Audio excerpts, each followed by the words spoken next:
we pick Wednesday. It's just middle of the week, and it's just kind of our midweek pick-me-up. We're so thankful that you join us here every week, whether you're here in person, joining us live online, or just catching up with one of our messages at your convenience on Facebook or our website, inspirethespirit.org. We're in a message series where we're taking 8 weeks and we're breaking down each of the 8 Beatitudes, which are the opening 8 statements, blessings, pronounced by Jesus as he delivered the Sermon on the Mount. And we're halfway through, so we've knocked out 4 of them. Today is our 5th Beatitude, and our message is entitled, Blessed are the Merciful. So I want you to think back on a time when you were shown some mercy. Somebody gave you a break. Someone forgave a debt. Maybe you owed them some money. Maybe it was as simple as they picked up your lunch tab. Maybe you hurt someone that you love, but somehow they forgave you and gave you a second chance. Maybe you made a big mistake once, possibly even at work, but you received mercy instead of punishment, and you learned and took it as an opportunity to continue to grow. See, because as humans, we are imperfect sinners, each and every one of us. And we deserve punishment because the Bible tells us the wages of sin is death. But instead, God offers us grace and mercy. And he gives us a way out through his son Jesus and what he did in the message of the cross. Today's beatitude is Matthew chapter 5, verse 7. Blessed are the merciful, for they will be shown mercy. And as we've done each week, we break our beatitude down. You first have the blessing in the group. Blessed are the merciful. And that's your group that Jesus is addressing. But it's more than just a group. It's actually utilized as a verb, these blessings. It's actually a call to action, a call for each of us to become merciful. And then the second part, the promise and the reward, for they will be shown mercy. So quite simply, when we show mercy and give mercy to someone else, we too position ourselves to receive mercy when we need it. Now make no mistake, Jesus is passionate about justice. And what's justice do? It implies and enforces a law, and there are consequences and punishments that come from our actions. But while God is always passionate about justice, simultaneously he's enthusiastic about showing grace and mercy. That's why Jesus paid the ultimate price for us, so that we could truly live and be free from any bondage of our sin, our mistakes, and all of our shortcomings. Jesus conquered the grave to save our souls through God's grace and his own mercy. And it's the Holy Spirit that he left and dwells within us that allows us to show that same mercy to each other. There were 2 youth directors named Gavin and Clark, and they were going to have a lock-in. And if you're like me, you grew up in the 80s, you know what lock-ins were. You'd go to the church house on Friday afternoon after school, you'd go in, they'd lock the doors, and it was an all-nighter. And there was music and games and fellowship and Christian-based evangelistic movies and messages by the pastors and little study groups, and you had pizza and junk food, and you just fellowshiped and worshiped until the next morning on Saturday when they opened the doors and you went home, your parents picked you up. Well, Gavin and Clark had a lock-in at their church. And they pushed and advertised and got into the schools and got as many kids as they could in their small community. They had 30 kids show up. And they were going great. And then that evening, Gavin and Clark, these 2 associate youth pastors, they were playing a little ping pong. And they were hitting the ball back and forth. It was an intense game. And the ball, they were down to the final score, and the ball bounced off. And a young 8th grade girl named Tracy snatched up the ping pong ball, and refused to give it back to him. But she clutched it. They said, oh, hey, thanks, toss us the ball so we can finish our game. No, it's my ball. You're not finishing. You don't need to play anymore. And Gavin he felt the irritation starting to come up, but he remembered they had just done a little lesson on mercy. And they had just quoted a verse, love is patient, love is kind. And as he reached, he kind of held back and he thought, here's an opportunity. So Gavin and Clark began to ask, hey, we haven't seen you around before. You new here? You new in town? How you liking the lock-in? And they engaged in dialogue. Instead of getting upset and berated her and give the ball back, that's not how we behave, they just started kind of talking and joking with her. And reluctantly, Tracy gave the ball back and said, here, finish your game. Well, they went to a little session, and they had a message, and at the end of the message, they had an invitation, and 6 kids walked down to give their lives to Christ. And one of them was Tracy.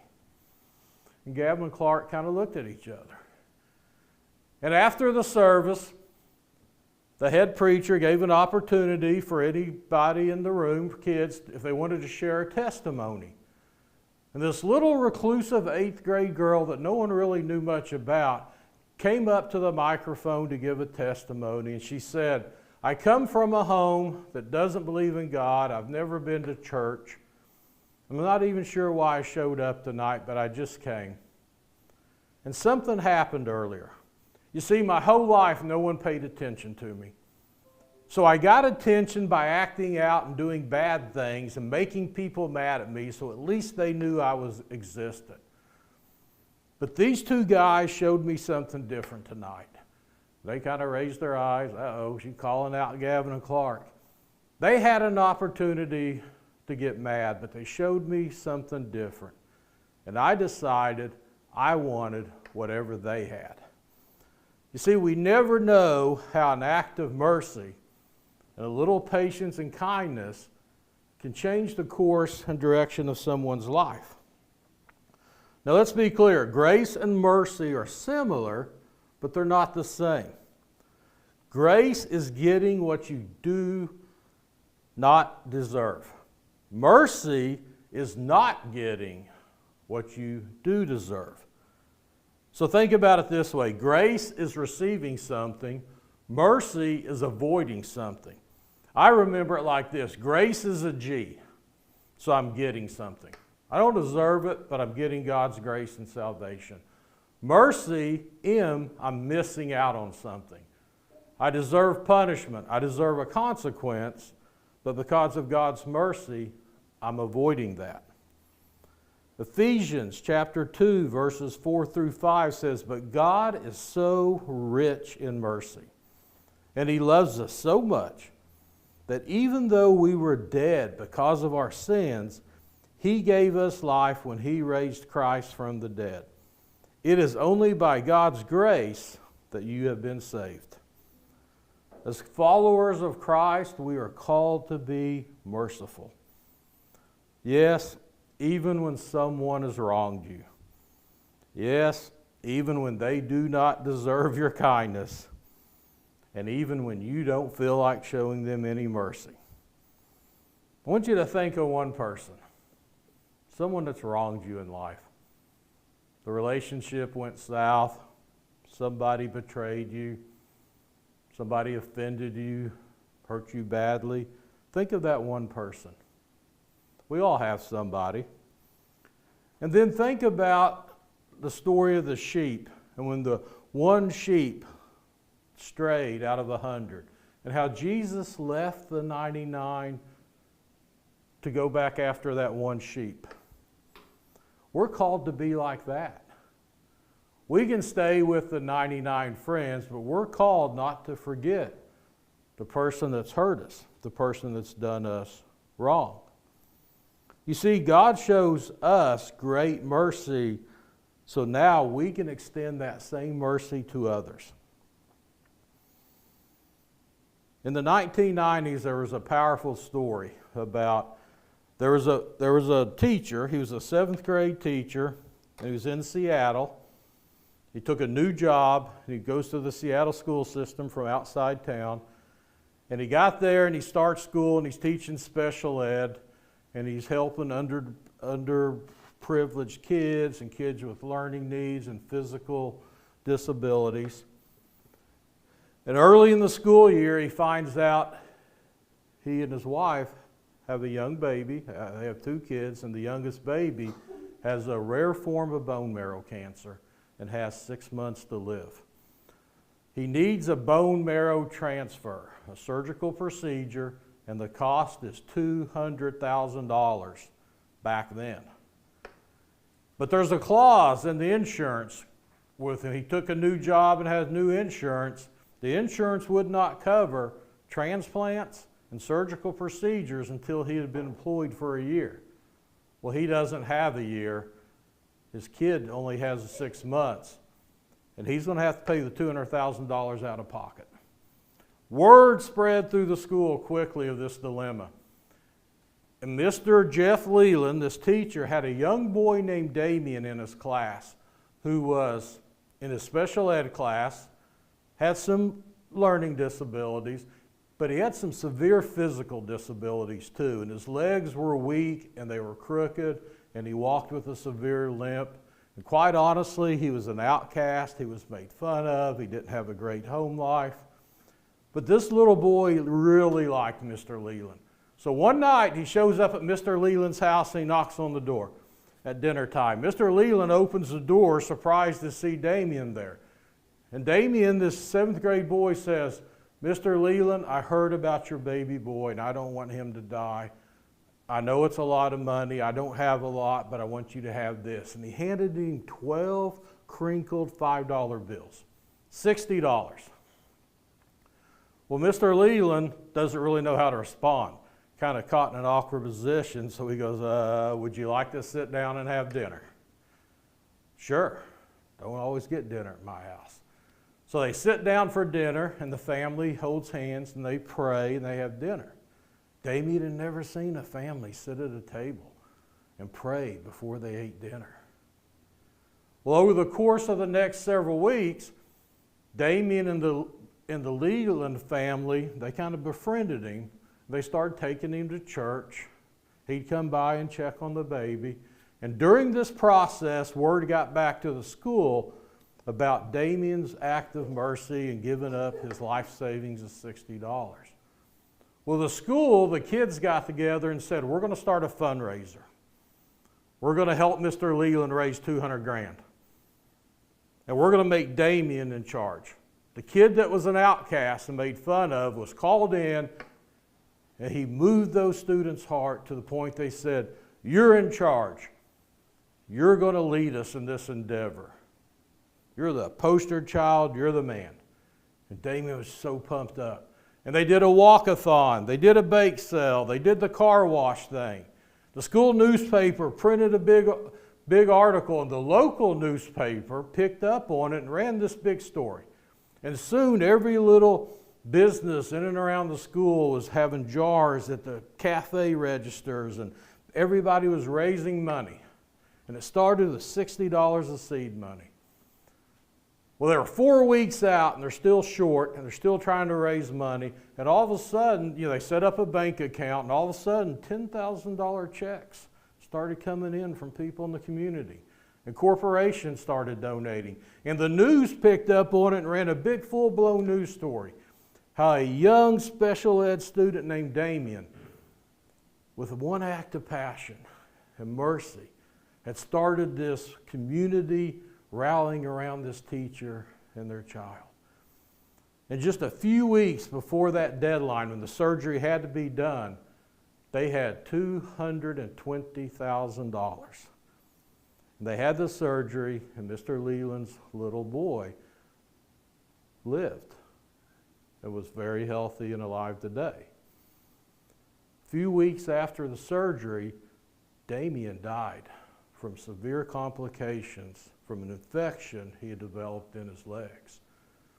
But with that $20,000 left over, the Lelands and the school threw the ultimate celebration of life for Damien. And Mr. Leland stood in front of that student body at the auditorium at this great celebration of life. and said, I want you all to know something. Damien showed mercy, and he read this Beatitude 5:7. Blessed are the merciful, for they will be shown mercy. And he said, during the time that Damien and we befriended him, took him to church one weekend, he walked the aisle and he gave his life to Christ. And he became a Christian. And today, Damien is with Jesus, with no pain, no suffering, no more infections, no crippled body. He has been shown mercy. And he used it as an example. You never know from one small act of mercy how God is working a whole different arcing story to lead a young, impoverished, handicapped child to have a relationship with Jesus and to be shown mercy himself. So it's so important. Micah 6:8 says, He has shown you, O mortal, what is good. And what does the Lord require of you? To act justly and to love mercy and to walk humbly with God. You ever ask yourself, God, what do you want from me? What do you want from me? What do you require? Here's your answer. What does the Lord require of you? To act justly and to love mercy and to walk humbly with God. Mercy is love in action. It's a response to someone's need, often at a cost to ourselves. We're all familiar with the story of the Good Samaritan in Luke chapter 10, verses 25 through 37. You can read it in your spare time as homework. But we know a man was beaten and cast into a ditch, and a priest came by and walked around because he didn't want to get involved. And another Jewish man came by and he avoided him. And how often do we see people that are oppressed and homeless or in distress, and it's easier to walk around and to not make eye contact and avoid. But a Samaritan, as we learned last week, who despised and had a very bitter relationship with the Jewish people, got in the ditch. And he gave first aid and he treated this man. He put him on his donkey and he took him to a hotel and he spent the night there treating him. And when he checked out the next morning, he left money with the innkeeper and said, here's for our stay and I'm giving you extra. Please continue to care for this man. I'm going to go do my business meeting, and on the way back, I will stop in and check on him. And if by any chance it required more cost, I will repay you the difference. You see, we are called to forgive when we've been wronged, even when we're disliked, even when it may be someone that we consider our own opposition. To help others, even when it's inconvenient. When we harden our hearts, we miss out on God's mercy. So your question today, are there grudges or judgments, bitterness that you need to let go of to fully live out this beatitude? Earlier I said think of somebody. Maybe it was a friend that betrayed you, did something behind your back, cost you a relationship. Maybe you've got a sideways relationship with a parent or a wayward child if you're a parent. That relationship is off the tracks. Maybe it's a coworker. Don't look at them right now. Maybe it's a coworker. Somebody that's just got under your skin, did something to you at the office behind your back. Whatever it is, the devil is going to lie to you and say, don't get involved. Don't show mercy. That person doesn't even deserve it. You know what they did to you? They don't deserve your mercy. But we have to understand that when we see that person, we need to see him as God sees them. God sees them as a person made in his image, as a child of God. And when he looked at us, he showed us mercy. And we're called to do the same thing in return. You see, showing someone mercy is hard. It's really hard. You know what else is hard? Being a follower of Christ. Because we're called to take up our cross. We're told to deny ourselves and take up our cross daily and follow Him. And we have to remember when we show mercy, it's not even as much about the forgiveness and the act of forgiving. You still have boundaries. But the act of mercy and forgiveness and moving on is as much about doing it for your own internal peace and for setting yourself free of that burden and that bondage. James chapter 2, verse 13 says, because judgment without mercy will be shown to anyone who has not been merciful. Mercy triumphs over judgment. What a powerful verse, James 2:13. Basically, if we're not showing mercy, we will be judged without mercy. But when we show mercy, mercy will always triumph over judgment. So in closing, Matthew 5:7, blessed are the merciful, for they will be shown mercy. This beatitude highlights the importance of showing compassion and forgiveness to others with the promise of receiving mercy in return. Have a blessed week. We'll see you right here next week, and we'll be on our 6th beatitude.